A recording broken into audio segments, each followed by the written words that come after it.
Hello, बच्चा लोग.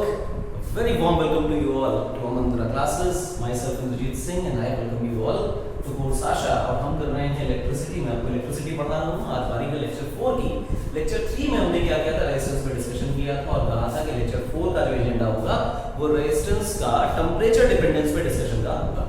Temperature dependence का डिस्कशन अभी हम करेंगे थोड़ी देर में. उसके बाद हम देखेंगे कि ऐसे कौन कौन सी चीजें हैं जिनके कॉम्बिनेशन से ऐसे रेजिस्टेंसेस बनाए जा सकते हैं जो रेजिस्टेंस टेम्परेचर डिपेंडेंट ना हो. सेमीकंडक्टर की थोड़ी बहुत बातें करेंगे, थोड़ी बहुत बातें कंडक्टर्स की करेंगे और ऐसे कॉम्बिनेशंस का छोटा मोटा डिस्कशन करके आज के लेक्चर को कंक्लूड करेंगे. काम का बहुत है क्योंकि बात डिस्कशन की है, बात नॉलेज की है, बात बहुत अच्छे अच्छे कंसेप्ट्स की है जो कि इस फॉर्मूले से डायरेक्ट वैल्यू पुट करके आंसर निकालने वाली चीजें आज के लेक्चर में नहीं हूँ. आज की बात होगी कंसेप्ट्स की. ठीक, तो शुरुआत करते हैं आज के एजेंडा की. एजेंडा आज का फिर से रेजिस्टेंस ही है और कुछ नया टाइप का मटेरियल है. मतलब रेजिस्टेंस में हम लोग रेजिस्टेंस वाला लिया. इस रेजिस्टेंस वाले पार्ट में हमें टेम्परेचर डिपेंडेंस करना है. बात यह है कि कंडक्टर्स में देखें, सेमीकंडक्टर्स में देखें तो जब हम टेम्परेचर को वेरी करते हैं तो टेम्परेचर के वेरिएशन के साथ रेजिस्टेंस वेरी होती है. और मैंने आप लोगों को रेजिस्टेंस वाला फॉर्मूला निकाल के भी बताया था कि वो जो रेजिस्टेंस का फॉर्मूला था उसमें नंबर डेंसिटी या रिलैक्सेशन टाइम बदलता है या दोनों बदलते हैं तो उससे रेजिस्टेंस बदलती है. और रिलैक्सेशन टाइम और नंबर डेंसिटी ये दोनों रेजिस्टिविटी का फंक्शन है, रेजिस्टिविटी में आते हैं. तो बेसिकली टेम्परेचर बदलने से रेजिस्टिविटी बदलती है या ये कह लो कि रेजिस्टिविटी के बदलने से करस्पॉन्डिंगली रेजिस्टेंस बदलता है. तो एक छोटा सा फॉर्मूला है, मैं लिख के बता देता हूं.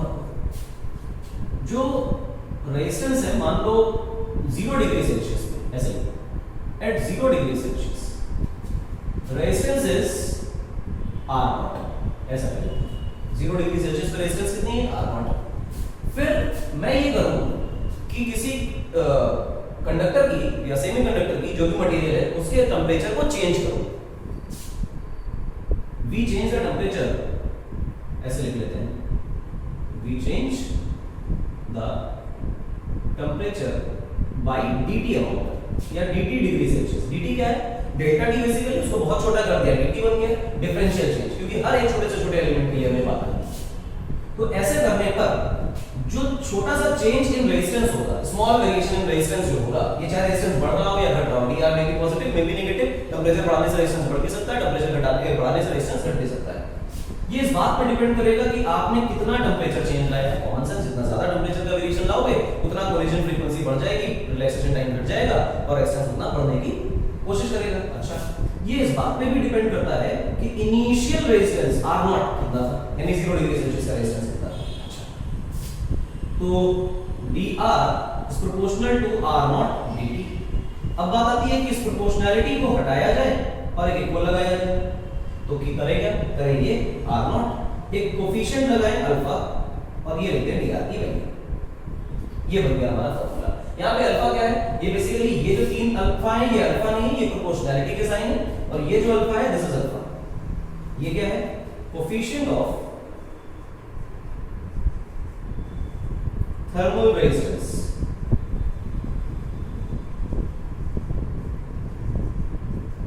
कोफिशिएंट ऑफ थर्मल रेजिस्टेंस मतलब जैसे लीनियर एक्सपेंशन में पढ़ा था ना, dl is equal to dt, dl is equal to L0 and dl is equal to R0 L0 alpha dt. Same to same वैसा ही है. बेसिकली ये बता रहा है कि कितना ज्यादा रेजिस्टेंस में वेरिएशन आ जाएगा अगर कुछ certain amount of temperature change किया जाए. ये हर एक मटेरियल का अलग अलग होगा. ठीक, डिपेंड्स ऑन मटेरियल. दूसरी बात, किताबों में इसे कांस्टेंट लिख के देते हैं. रियलिटी ये है कि अल्फा कांस्टेंट नहीं होता. अल्फा खुद वेरी करता है टेम्परेचर के साथ, लेकिन अल्फा का वेरिएशन विद टेम्परेचर इतना कम होता है कि शॉर्ट रेंजेस ऑफ टेम्परेचर में 0 से 60 डिग्री सेल्सियस, 0 से 80 डिग्री सेल्सियस, 100 डिग्री सेल्सियस के अंदर अल्फा के अंदर कोई सिग्निफिकेंट चेंज नहीं आता, जिसकी वजह से हम अल्फा को कांस्टेंट कंसीडर करके चलते हैं. This is what we do. लेकिन यहाँ ये है कि large ranges of temperature differences के लिए अल्फा कांस्टेंट नहीं रहता, पर हमारे लिए तो नहीं. अच्छा, अब गौर से ये जो dr है ये लिखा गया है R0 अल्फा dt. मैं क्या करूं? इंटीग्रेट कर दूं, बात बन जाएगी. dr क्या है? Change in resistance. Change in resistance का मतलब मेरे पास इनिशियल रेजिस्टेंस से लेके जो फाइनल रेजिस्टेंस है, और फाइनल रेजिस्टेंस को मैं RT लिखूं। RT क्या है? Temperature at T degree Celsius. RT को मैं कह रहा हूं sorry resistance at T degree Celsius, resistance at T degree Celsius. ये R0 RT dr। ठीक, क्या किया जाए? कुछ नहीं, dr को इंटीग्रेट करेंगे, बनने क्या वाला है? dr को इंटीग्रेट करेंगे बेटा r बनेगा, लिमिट लगाएंगे R0 से RT तक, सामने लिखा हुआ है बेटा आपका R0 और integration of alpha dt, t initial से t फाइनल तक। ठीक, ये और t इनिशियल का मतलब क्या हुआ? t इनिशियल बेसिकली 0 लिखा हुआ है, तो ये t 0 डिग्री सेल्सियस है, और ये t है, या फिर ऐसे कर लो कि 0 डिग्री सेल्सियस से t डिग्री सेल्सियस तक, क्योंकि मैंने R0 लिखा है यहाँ पे। R0 लिखने का मतलब है कि 0 डिग्री सेल्सियस का टेंपरेचर। अच्छा, ये क्या बन गया बेटा? RT minus R0 is equal to R0 और इंटीग्रेशन ऑफ अल्फा dt। मैं लिमिट को छोड़ रहा हूं अभी 2 मिनट के लिए। इसके बाद RT को अकेला कर लो तो क्या लिखोगे? R0 plus R0 integration of alpha dt। R0 आप कॉमन ले लीजिए, R0 कॉमन लेते ही आपके पास 1 प्लस इंटीग्रल अल्फा dt बचेगा। ये है RT की वैल्यू। सर जी आप अल्फा को इंटीग्रेशन के बाहर क्यों नहीं ले रहे हैं? अल्फा को इंटीग्रेशन के बाहर क्यों नहीं लिया? क्योंकि अल्फा तो कांस्टेंट कंसीडर करते हैं। चलो मैंने अभी बोला कि alpha is not necessarily constant. Alpha temperature का खुद का फंक्शन होता है, टेंपरेचर वेरी करता है तो अल्फा भी बदलता है। और कई ऐसे मटेरियल भी होते हैं जिनका अल्फा छोटे रेंजेस ऑफ टेंपरेचर के लिए भी वेरी कर जाता है। अगर ऐसे मटेरियल हमारे पास मौजूद हैं जिनका अल्फा छोटे टेंपरेचर रेंजेस के लिए, जो हमारे डेली लाइफ में डे टू डे लाइफ में हम देखते हैं कि सुबह टेंपरेचर 20 है, दोपहर में 30-35 हो गया, इतने टेंपरेचर चेंजेस के लिए भी अल्फा वेरी कर जाता है। ऐसे भी मटेरियल मौजूद हैं। तो अगर ऐसे मटेरियल मौजूद है तो कॉमन सेंस है कि अल्फा कांस्टेंट नहीं होगा, तो इंटीग्रेशन बाहर नहीं आ सकता। इसीलिए इसको ऐसे लिख दिया। This is the real formula. अब यहां पर हम अपना केस अप्लाई करते हैं। क्या? कि if alpha is constant, if alpha is constant. अच्छा, एक बात दिमाग में रखना कि इस अल्फा को इस बात से कंफ्यूज मत करना कि ये लीनियर एक्सपेंशन का कोएफिशिएंट है, थर्मल रेजिस्टेंस का कोएफिशिएंट है। ठीक है ना? सिंबल एक जैसा बस मान लो। If alpha is constant then this alpha can be taken out from integration. तो RT का फार्मूला क्या बनेगा? RT का फार्मूला बनेगा R0 1 plus alpha integration of dt। और इंटीग्रेशन ऑफ dt क्या बनेगा? Delta t, basically total temperature change जो हमने क्रिएट किया है। तो ये बना R0, ये 1 प्लस अल्फा डेल्टा t। ये है तुम्हारा RT, resistance at temperature T की जो वैल्यू आएगी वो ये डब्बा बंद फार्मूला है, रटा होना चाहिए। ये पूरी डेरिवेशन आपको अच्छी तरह से याद होनी चाहिए, कोई परेशानी नहीं। अच्छा, मैं क्या कह रहा हूं समझ। If delta T is positive, मान लो कि delta T positive. Delta T positive का मतलब है क्या सही मायनों में? इसका मतलब ये है कि टेंपरेचर इज इंक्रीज्ड।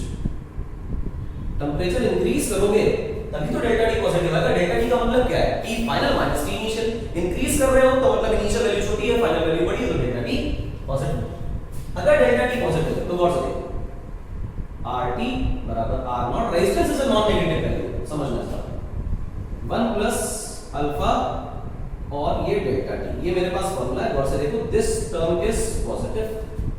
ठीक, इसको खोल लेते हैं थोड़ा सा, क्योंकि जगह कम बची है नीचे बोर्ड पे, तो एक ही साथ करना पड़ेगा। RT प्लस इसको खोल लेते हैं तो ये आ जाएगा बेटा R0 plus R0 alpha delta T। इस R0 को उधर भेज दो तो क्या लिखोगे? RT minus R0 divided by, इसको उधर भेज दिया। अब ये R0 डेल्टा T यहां आ गया और ये है वैल्यू अल्फा की। गौर से देखो, R0 रेजिस्टेंस है, R0 रेजिस्टेंस है, तो रेजिस्टेंस अपने आप में नेगेटिव क्वांटिटी होती नहीं है, resistance is a non negative quantity, तो ये अपने आप में पॉजिटिव है, ये भी अपने आप में पॉजिटिव। अच्छा, अब गौर से, अगर कंडक्टर में, if it is a conductor, अच्छा कंडक्टर में क्या होता था? मैंने बताया था कि कंडक्टर में टेंपरेचर बढ़ाने के साथ जो रेजिस्टेंस होता है वो बढ़ता है। मैंने क्या कहा है कि टेंपरेचर जो है वो पॉजिटिव है, डेल्टा T पॉजिटिव है। डेल्टा T पॉजिटिव का मतलब है कि टेंपरेचर इंक्रीज किया गया है। इंक्रीज करने का मतलब रेजिस्टेंस बड़ा होगा, यानी कि इस इक्वेशन में अगर मैं कंडक्टर की प्रॉपर्टी लेता हूं, कंडक्टर का केस कंसीडर करके चलूं, तो 100% तय बात है कि ये कहा जाएगा कि RT is greater than R0। और अगर RT is greater than R0, क्योंकि टेंपरेचर रेजिस्टेंस इंक्रीज हुआ टेंपरेचर के साथ कंडक्टर के केस में, तो ये पूरा टर्म जो है, ये पूरा टर्म भी पॉजिटिव आएगा। यानी कि अल्फा पॉजिटिव हो गया। रट के रखना है क्या कि कंडक्टिंग मटेरियल का अल्फा पॉजिटिव होता है, क्या किसी का नेगेटिव भी होता है? Of course. देखिए यही आर्गुमेंट जो हमने कंडक्टर्स के लिए लगाया, यही आर्गुमेंट हम लगाते हैं सेमीकंडक्टर्स के लिए।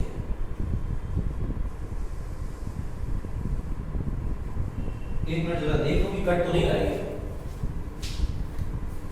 नहीं कट रहा है।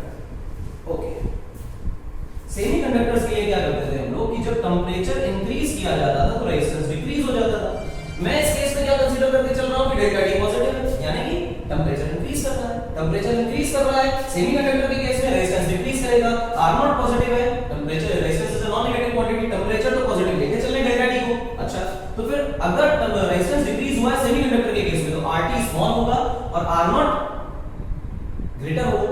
Are T smaller, R naught greater, तो कॉमन सेंस है कि अगर ये स्मॉलर है ये ग्रेटर है तो छोटे नंबर में से बड़े नंबर को माइनस करना है, यानी कि नेगेटिव क्वांटिटी आएगी, तो this alpha becomes negative.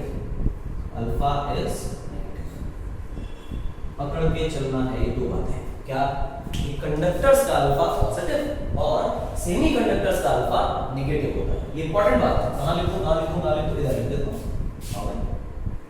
Alpha for conductors and for semiconductors, इसके लिए पॉजिटिव, इसके लिए नेगेटिव। ये नहीं रटा होगा तो प्रॉब्लम हो जाएगी, क्योंकि जो सवाल मैं बोल रहा था कि ऐसा मटेरियल बनाओ, ऐसे एलॉयज बनाओ जो कि टेंपरेचर पे डिपेंडेंट ना हो जिनका रेजिस्टेंस, या फिर टेंपरेचर के साथ इतना कम वेरी करे कि हम इग्नोर कर सकें टेंपरेचर वेरिएशन को। तो वो जो कहानी है वो यहीं से निकलेगी। क्लियर है? Temperature dependence. अच्छा, एक और प्रॉब्लम है कि कई बार क्या होता है बच्चा इसमें कंफ्यूज रहता है कि आर नॉट को वो इनिशियल रेजिस्टेंस बोल देता है और आर टी को वो फाइनल रेजिस्टेंस बोल देता है, और फिर सवाल ऐसा दिया जाता है कि 55 डिग्री सेल्सियस पे टेंपरेचर इतना है तो 30 डिग्री सेल्सियस पे टेंपरेचर की वैल्यू बताओ। आप इस फॉर्मूले में लगाते हैं तो गलत हो जाता है, ठीक है ना? तो आर नॉट का मतलब 0 डिग्री सेल्सियस की ही रेजिस्टेंस है। मैं इस पे कुछ प्रॉब्लम्स कराऊंगा आने वाले सब्सीक्वेंट लेक्चर्स में, जब इसकी बात करेंगे, इसके न्यूमेरिकल प्रॉब्लम्स की बात करेंगे, तो वहां मैं सिखाऊंगा अभी स्पेशली कि अगर आपको 0 डिग्री सेल्सियस का डेटा नहीं दिया है तो आप 0 डिग्री सेल्सियस का डेटा पहले निकालें, आर नॉट की वैल्यू निकालें, फिर आर नॉट से कहीं और वैल्यू जाए, ठीक? वरना सवाल गलत हो जाता है। तो जब हम इसके प्रॉब्लम्स करेंगे तो उसको देखेंगे डिटेल में, पर उसको पकड़ के चलना कि this R naught is temperature resistance at 0 degree Celsius. R naught आ गया, डेटा मैंने कहीं भाग लिखा है एट 0 डिग्री सेल्सियस, आर बराबर आर नॉट, यानी आर नॉट जो मैंने लिया है this is resistance at 0 degree Celsius. ये इंपॉर्टेंट है, ये याद रखना है क्योंकि यहां पे गलतियां होती हैं। अच्छा, इरेज करते हैं इसको। अब बात आती है कि कोई तो ऐसा रेजिस्टेंस बनाओ, कोई तो ऐसा रेजिस्टेंस बनाओ जो कि टेंपरेचर से इंडिपेंडेंट हो। अच्छा, क्या बनाया जाए, कैसे बनाया जाए? आओ, मेरे हिसाब से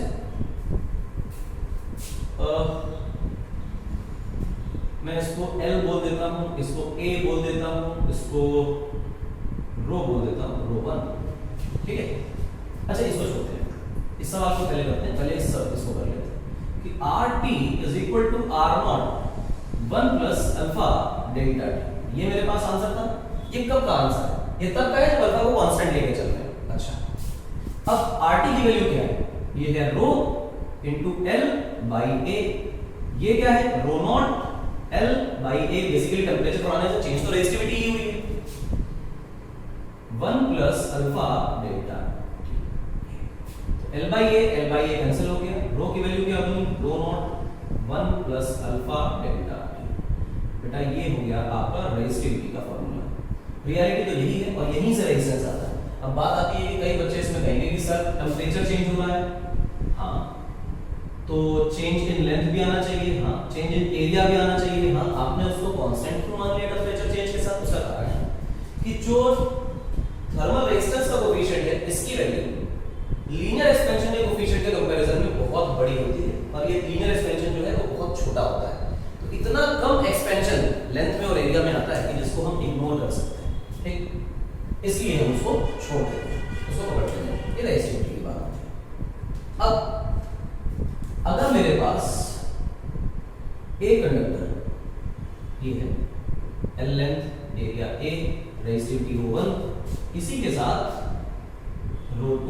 लेंथ L, एरिया A, ये। और इन दोनों को मैंने मिला दिया। मिलाने के बाद कहा कि ये कुछ T डिग्री सेल्सियस पे, या ये कह लो कि 0 डिग्री सेल्सियस पे लेट अस से इनका जो रेजिस्टेंस है दोनों स्लैब का मिला करके दैट इज R0। और फिर मैंने इसको T डिग्री सेल्सियस पे मेजर करने की कोशिश की, तो जो रेजिस्टेंस हो गया वो RT हो गया। भाई बढ़ जाएगा या घट जाएगा, कुछ ना कुछ होगा, सेमीकंडक्टर होगा तो घटेगा, और अगर ये कंडक्टर है तो बढ़ेगा। लेकिन अगर मैं कहूं कि टेंपरेचर चेंज करने से इस रेजिस्टेंस में कोई वेरिएशन नहीं आया है, अगर ऐसा कहा जाए, तो मेरे हिसाब से ऐसी कहानी होनी चाहिए कि this R0 is equal to RT। ठीक, if this holds then the combination is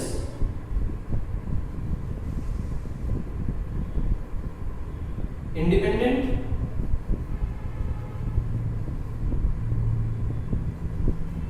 of temperature। इसका रेजिस्टेंस, कॉम्बिनेशन का resistance is independent of temperature. अगर ऐसा हो जाए तो 0 डिग्री सेल्सियस की बात है। 0 डिग्री सेल्सियस पे क्या होगा, R0 निकाल के देखते हैं। हम लिखेंगे ρ1 L/A प्लस ρ2 L/A, क्योंकि सीरीज कॉम्बिनेशन दिखाई देता है तो ये R0 की वैल्यू डायरेक्टली आप कर सकते हैं। मेरे हिसाब से इसमें कोई चमत्कार नहीं है। तो R0 की जो वैल्यू आ गई बेटा, वो आ गई ρ1 प्लस ρ2 इनटू L/A।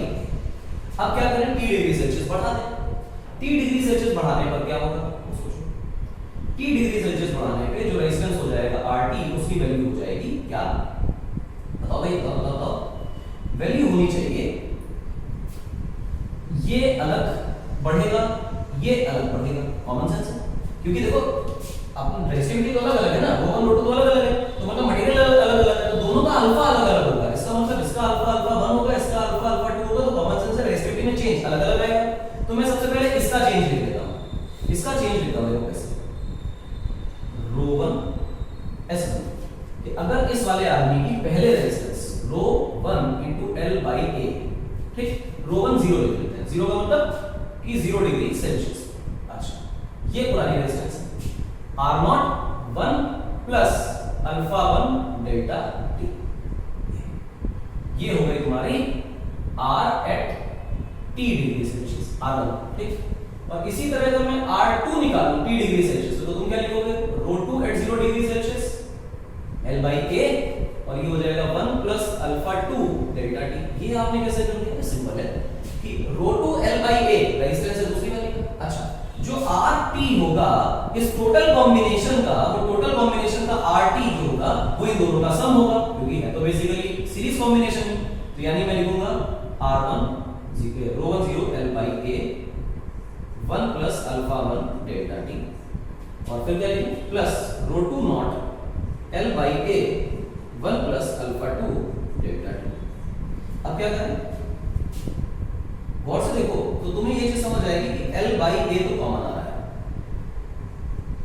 L/A तो कॉमन आ रहा है। L/A कॉमन आया तो बचा क्या, देखो गौर से, यहां से बचेगा ρ1 नॉट, ठीक, plus alpha 1 ρ1 naught delta T, ठीक, प्लस इसको मल्टीप्लाई करो अंदर, ρ2 नॉट प्लस ρ2 नॉट अल्फा 2 और डेल्टा T। ये नया रेजिस्टेंस हो गया। और ये जो रेजिस्टेंस है, अगर ये टेंपरेचर से इंडिपेंडेंट है तो कॉमन सेंस है कि ये R0 बराबर RT, यानी ये बराबर ये होना चाहिए। तो बेसिकली इसको इक्वेट कर दो, यहां लिखो ρ1 not plus ρ2 not into L/A। इससे इसको काट दिया, कोई परेशानी नहीं होनी चाहिए। अब क्या लिखें, 2 नीचे नॉट सब्सक्रिप्ट, ध्यान से ये। अब क्या किया जाए, इसको ब्रैकेट को खोल दिया जाए, तो क्योंकि बाहर वाला मल्टीप्लाई तो खत्म ही हो गया है, तो बात ही खत्म। Plus alpha 1 ρ1 naught delta T plus ρ2 naught plus ρ2 naught alpha 2 delta T। अब कुछ कट रहा है क्या, हाँ कट तो रहा है। बेसिकली ये ρ1 नॉट ρ2 नॉट और ρ2 नॉट कट जाएंगे, ये वैल्यू बची और ये वैल्यू बची, और लेफ्ट हैंड साइड पे 0 हो गया। अगर 0 हो गया तो हम क्या करें, इसको उधर लिखें।